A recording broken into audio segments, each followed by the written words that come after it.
guys know that the draft lottery just came and went this past Tuesday, and today I'm going to get into three teams that I'm going to discuss: the Charlotte Bobcats, the Chicago Bulls, and the Indiana Pacers. I'm going to talk about these three teams and their needs and what they really need to do as far as getting their team better for next season. Let's start with the Charlotte Bobcats. The Charlotte Bobcats, they are a great team. They have all the key components, but they need an offensive player down low. They need a power forward or a center that can bang, that can get rebounds, and can help Emeka Okafor down low. Gerald Wallace is getting a little bit older, and he's not going to be able to play 82 games throughout every season. So the Charlotte Bobcats, they honestly need to draft a big man, and a big man that Larry Brown can work with. A guy that has finesse, a guy that knows the knacks and knows how to play the game. That's definitely important for Larry Brown in playing rookies. Next up, let's move on to the Chicago Bulls. They have the first pick in the draft. Now everyone's saying, oh, the Bulls need to go with Derrick Rose and it'll be an improvement from Kirk Hinrich.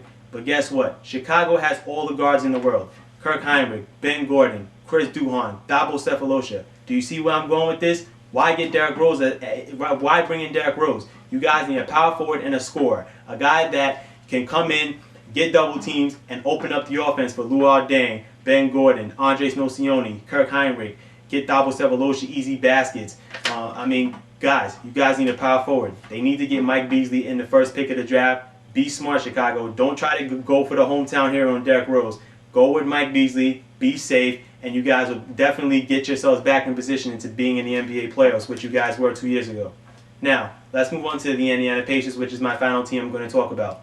They obviously need a power forward and a point guard. Now, if I got to choose my poison, I'm going to go with a point guard. Why? Because Jamal Tinsley, he's getting older. He hasn't been healthy. I don't remember the last time the guys played even more than 70 games in a season. Not even 82, 70.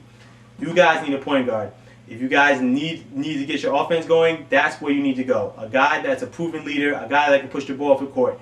Definitely a DJ Augustin from Texas. That would be a great pick. He would fit into Jim O'Brien's system, and I think he'd be able to push the ball up more. Obviously, Indiana also needs a power forward. Jermaine O'Neal is getting much older, and he is getting paid a lot, obviously, but Jermaine O'Neal has not been healthy in at least 4 years. So obviously, Indiana, if you guys need to play it safe, you guys can also go with a power forward. That's definitely a need for your team, a low post presence, because Troy Murphy's not really a big-time post player, and Mike Dunleavy's a more of a guard than a forward. More of a forward than a guard, excuse me. Well, that's my report on those three teams, the Charlotte Bobcats, Chicago Bulls, and Indiana Pacers on the NBA draft. I'm Jamel Crothers.